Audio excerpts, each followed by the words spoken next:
Tu souris parfois. Mais au fond, tu doutes. Tu fais ce qu'il faut. Tu avances. Tu travailles. Tu tiens bon. Et pourtant, quelque chose te ronge. Une voix discrète. Une voix qui murmure. Tu n'es pas assez. Pas assez intelligent. Pas assez beau. Pas assez fort. Pas assez intéressant. Pas assez aimé. Et tu ne le dis à personne. Tu compares. Toujours. En silence. Le succès des autres te pique. Le regard des autres te trouble. Le jugement imaginaire des autres te paralyse. Tu as appris à vivre avec ce poids. Tu l'appelles modestie. Mais en réalité, c'est un manque d'estime. Et ce manque te suit partout. Il influence la façon dont tu marches, dont tu parles, dont tu prends tes décisions, dont tu aimes. Tu hésites avant d'oser. Tu doutes avant d'agir. Tu t'excuses d'exister. Et parfois, tu t'épuises à vouloir prouver ta valeur. À tes parents, à ton partenaire, à ton patron, au monde, mais surtout à toi-même. Tu crois que lorsque tu auras réussi, lorsque tu auras plus d'argent, plus de reconnaissance, plus de validation, alors enfin, tu te sentiras digne. Mais laisse-moi te dire quelque chose de brutal. Ce jour-là n'arrivera jamais. Si tu continues à chercher ta valeur à l'extérieur, tu n'as pas un problème de compétence. Tu n'as pas un problème de potentiel. Tu n'as même pas un problème de réussite. Tu as un problème de regard intérieur. Tu te juges sans cesse. Tu te compares sans cesse. Tu te condamnes sans cesse. Et tu crois que cette dureté te pousse à progresser. Mais elle t'érode. Elle te fait douter de tes choix. Elle te fait accepter moins que ce que tu mérites. Elle te fait rester là où tu devrais partir. Elle te fait partir là où tu devrais rester. L'estime de soi n'est pas un luxe psychologique. C'est le socle invisible de toute ta vie. Sans elle, chaque réussite semble vide. Chaque compliment semble faux. Chaque victoire semble fragile. Avec elle, même l'échec devient formateur.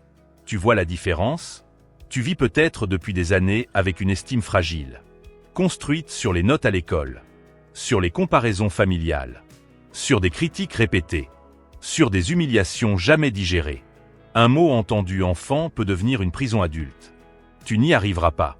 Regarde ton frère. Tu es trop sensible. Tu es trop ambitieux. Tu n'es pas fait pour ça. Et sans le savoir, tu continues à vivre sous ces phrases. Tu construis ta vie en essayant de prouver que ces voix avaient tort. Mais tant que tu combats ces voix, elles te contrôlent encore. L'estime de soi n'est pas de l'orgueil. Ce n'est pas se croire supérieur. Ce n'est pas s'aimer aveuglément. C'est se reconnaître avec lucidité. Voir ses forces. Voir ses faiblesses. Et ne pas s'effondrer pour autant. Aujourd'hui, tu veux peut-être plus de confiance. Mais la confiance sans estime est fragile. La confiance dépend des résultats. L'estime dépend de la conscience. Si tu réussis, tu te sens fort. Si tu échoues, tu te sens nul. Voilà la prison. Tu conditionnes ta valeur à tes performances. Et tu deviens esclave de chaque résultat. Regarde honnêtement ta vie. Combien de décisions as-tu prises par peur de ne pas être à la hauteur ?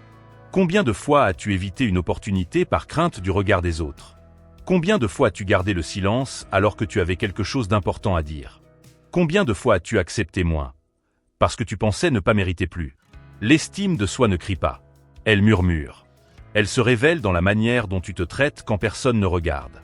Quand tu fais une erreur, te parles-tu avec respect ? Ou avec mépris ? Quand tu échoues, cherches-tu à comprendre ? Ou à te punir ? Quand tu réussis, acceptes-tu la victoire ? Ou minimises-tu ton mérite ? Tu ne manques pas de valeur. Tu manques de réconciliation avec toi-même. Et tant que cette guerre intérieure continue, aucune réussite extérieure ne te donnera la paix. La société ne t'aide pas.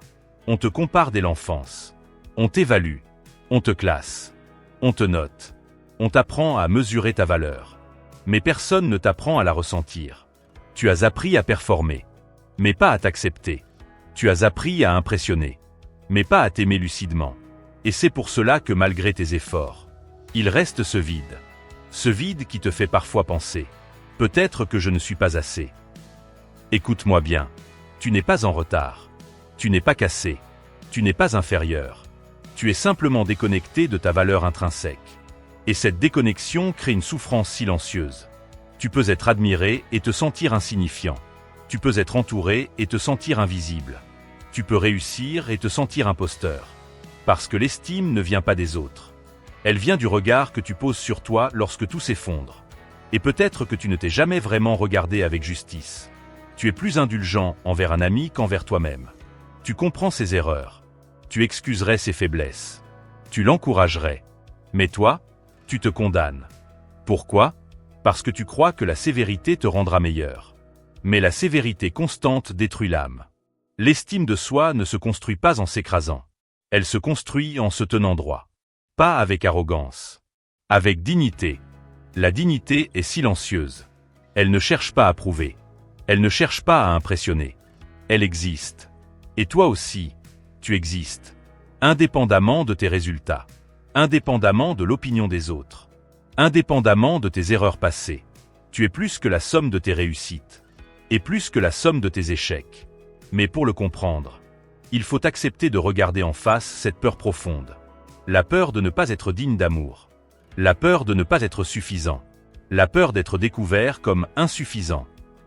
Cette peur gouverne des millions de vies. Elle te pousse à trop travailler. Ou à abandonner trop tôt. À trop donner. Ou à ne plus rien donner. Elle te fait osciller entre orgueil et autodévalorisation. Un jour tu te sens supérieur. Le lendemain tu te sens minuscule. Parce que ton estime est instable. Et tout ce qui est instable crée de la souffrance. Mais il existe une autre voie. Une voie plus solide. Plus calme. Plus ancrée. Une voie où ta valeur ne dépend plus des circonstances. Une voie que les anciens sages connaissaient déjà. Une voie qui ne flatte pas l'ego, mais qui fortifie l'âme. Dans cette série, nous allons descendre profondément. Pas pour te motiver superficiellement, mais pour transformer ton regard intérieur. Car l'estime de soi n'est pas un sentiment que l'on cherche. C'est une position que l'on adopte. Une position face à soi-même. Face à la vie. Face à l'échec. Face au jugement. Et si aujourd'hui tu es tombé sur cette vidéo, ce n'est pas un hasard. Peut-être que ton âme est fatiguée de se juger. Peut-être qu'elle est prête à apprendre une autre manière de se tenir dans ce monde. Reste.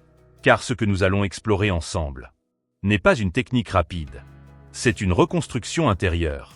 Et elle commence par une vérité simple. Tu ne pourras jamais te sentir digne. Tant que tu chercheras ta dignité dans les yeux des autres. Dans la prochaine partie, nous allons regarder ce problème en face. Sans excuses. Sans illusion. Et tu verras que ce que tu appelles faiblesse est peut-être la porte vers ta force la plus profonde. Tu as vécu longtemps en pensant que ton problème était extérieur. Pas assez d'opportunités. Pas assez de reconnaissance. Pas assez d'encouragement. Mais le vrai combat ne se passe pas dehors. Il se passe ici, dans l'espace silencieux entre toi et ton jugement sur toi-même. L'estime de soi n'est pas détruite par l'échec. Elle est détruite par l'interprétation que tu fais de l'échec. Et c'est ici que les anciens stoïciens entrent en scène. Non pas comme des philosophes abstraits, mais comme des médecins de l'âme. Tu as appris à associer ta valeur à ce que tu produis. Si tu réussis, tu vaux. Si tu échoues, tu ne vaux plus rien. Mais écoute ce que disait Épictète. Ce ne sont pas les choses qui troublent les hommes, mais les jugements qu'ils portent sur les choses. Tu échoues à un examen. Ce n'est qu'un événement. Mais tu ajoutes « Je suis stupide ». Tu rates une relation. C'est une expérience. Mais tu ajoutes « Je ne mérite pas d'être aimé ». Tu fais une erreur au travail. C'est humain. Mais tu ajoutes « Je suis incompétent ». Ce ne sont pas les faits qui détruisent ton estime. Ce sont les conclusions définitives que tu tires à partir d'eux. Le stoïcisme enseigne une séparation radicale. Ce qui dépend de toi et ce qui ne dépend pas de toi. Tes efforts dépendent de toi. Ton intention dépend de toi. Ta droiture dépend de toi. Les résultats? Pas entièrement. Le regard des autres? Jamais. Et pourtant, tu bases ton estime sur ce qui ne dépend pas de toi. Voilà l'erreur fondamentale.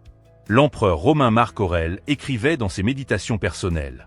Ne laisse jamais l'avenir te troubler. Tu le rencontreras avec les mêmes armes que tu utilises aujourd'hui contre le présent. Remarque la subtilité. Il ne parle pas de richesse. Il ne parle pas d'admiration. Il parle d'armes intérieures. Pour les stoïciens, ta valeur ne réside pas dans ton statut. Elle réside dans ta capacité à agir avec vertu malgré les circonstances. Tu n'es pas défini par ce que tu possèdes. Tu es défini par la manière dont tu réponds. Un homme peut être pauvre et digne. Un autre peut être riche et misérable. Un homme peut échouer et rester droit. Un autre peut réussir et rester vide. L'estime de soi stoïcienne ne vient pas de l'approbation. Elle vient de l'intégrité. Pose-toi cette question. Quand personne ne regarde, agis-tu selon tes valeurs? Si la réponse est oui, alors ton estime doit reposer là-dessus. Pas sur l'applaudissement, pas sur le nombre de likes, pas sur le salaire, mais sur ta cohérence intérieure. Regarde profondément. La blessure de l'estime de soi est souvent une honte cachée. La honte d'avoir échoué, la honte d'avoir été rejeté, la honte de ne pas correspondre aux attentes. Mais la honte naît lorsque tu crois que ton erreur est ton identité. Sénèque écrivait « Nous souffrons plus souvent en imagination qu'en réalité ». Tu imagines que tout le monde te juge. Tu imagines que ton erreur t'a défini pour toujours. Tu imagines que ton passé te condamne. Mais la réalité est plus simple. Les gens pensent à eux-mêmes. La vie continue. Et toi, tu as encore la capacité d'agir noblement aujourd'hui. Le passé n'est pas une sentence. C'est une formation. Si tu as échoué, tu as appris. Si tu as été rejeté, tu as grandi. Si tu as été humilié, tu as développé une sensibilité que d'autres n'auront jamais. Ta blessure peut devenir ta force. Si tu changes ton interprétation. Aujourd'hui, la comparaison est constante. Réseaux sociaux, carrières exposées, vie mise en scène. Mais la comparaison existait déjà dans la Rome antique. Et les stoïciens la méprisaient. Pourquoi? Parce que comparer ta trajectoire à celle d'un autre, c'est oublier que chacun reçoit un rôle différent. Marc Aurèle écrivait « Ne perds pas le reste de ta vie à te demander ce que fait un autre. Tu as ton chemin, tes épreuves, tes talents.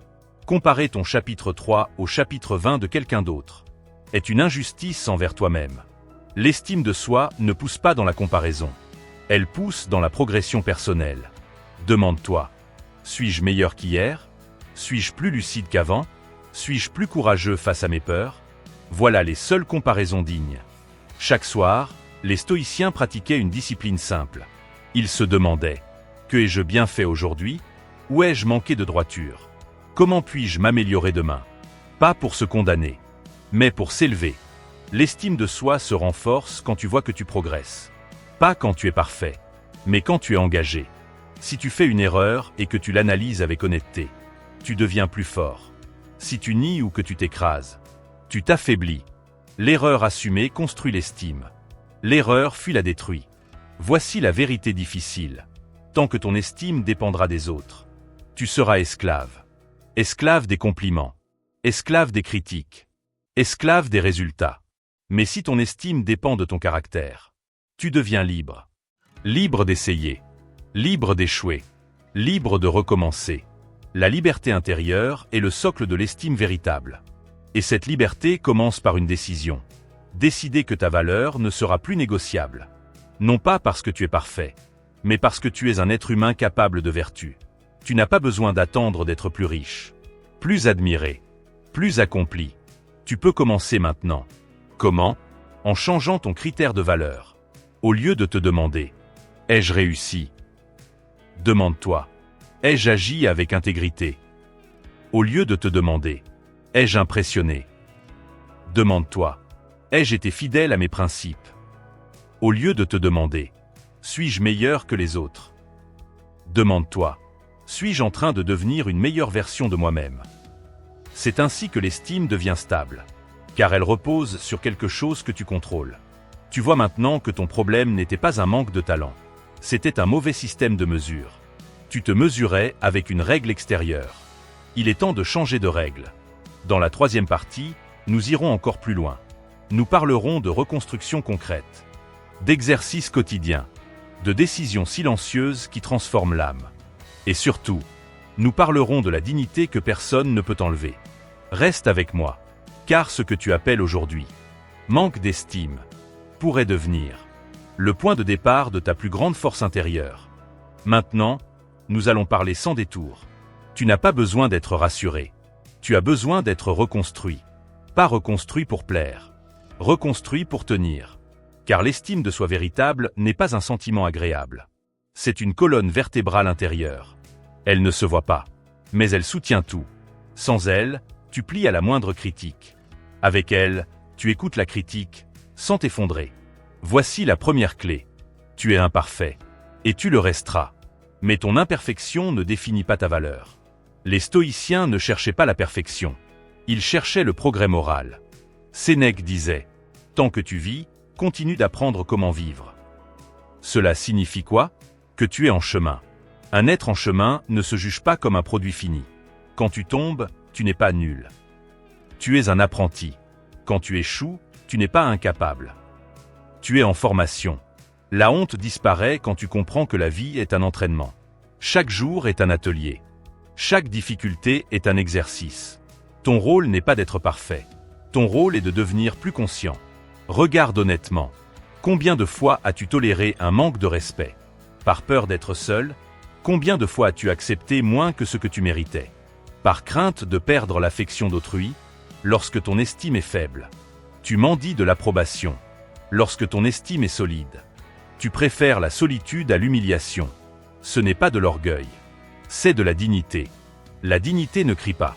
Elle se retire calmement de ce qui la diminue. Épictète enseignait. Rappelle-toi que tu es acteur d'un drame, tel que l'auteur veut qu'il soit. Tu ne choisis pas toujours le scénario, mais tu choisis la manière de jouer ton rôle. Vas-tu jouer le rôle de celui qui se rabaisse, ou celui qui reste droit malgré les circonstances? L'estime ne se pense pas seulement. Elle se pratique. Voici des exercices simples, mais puissants. Exercice 1, le dialogue intérieur conscient. Pendant une semaine, observe la façon dont tu te parles. Chaque critique intérieure doit être transformée. Au lieu de « je suis nul », dis « j'ai commis une erreur. Que puis-je apprendre ?» Au lieu de « je ne suis pas à la hauteur », dis « je suis en train de grandir ». Tu ne mens pas. Tu reformules avec justice. La justice envers soi-même est le fondement de l'estime. Exercice 2, l'engagement invisible. Chaque jour, fais une action juste, que personne ne verra. Aide quelqu'un discrètement. Tiens une promesse. Refuse un mensonge. Pourquoi? Parce que l'estime grandit quand tu sais, intérieurement, que tu es fidèle à tes valeurs. Pas quand les autres le remarquent, mais quand toi tu le sais. Exercice 3, l'indifférence au jugement. Un jour par semaine, fais quelque chose que tu évites par peur du regard des autres. Exprime ton opinion. Habille-toi simplement. Publie ce projet que tu hésites à montrer. Observe ton anxiété. Et traverse-la. Tu découvriras une vérité essentielle. Le regard des autres est moins puissant que ton imagination. Beaucoup fuient la solitude, parce qu'elle révèle leurs insécurités. Mais la solitude est une forge. Marc Aurèle écrivait « Nulle part l'homme ne peut trouver un refuge plus paisible que dans son âme. » Si tu ne peux pas rester seul avec toi-même, c'est que ton estime est encore fragile. Commence par de courts moments, sans distraction, sans téléphone, sans validation extérieure. Apprends à être en paix avec ta propre présence. Lorsque tu peux t'asseoir seul sans te juger, tu deviens puissant. Regarde ton passé, les rejets, les échecs, les humiliations. Tu les as vus comme des preuves de ton insuffisance. Et si c'était des entraînements, la douleur t'a rendu plus sensible. L'échec t'a rendu plus humble. Le rejet t'a appris à discerner. Ce que tu appelles faiblesse est peut-être la matière première de ta sagesse. Les stoïciens ne fuyaient pas l'épreuve. Ils l'acceptaient comme un outil de formation. Chaque difficulté est une invitation. Vas-tu te définir par moi? Ou te fortifier grâce à moi? Comprends ceci profondément.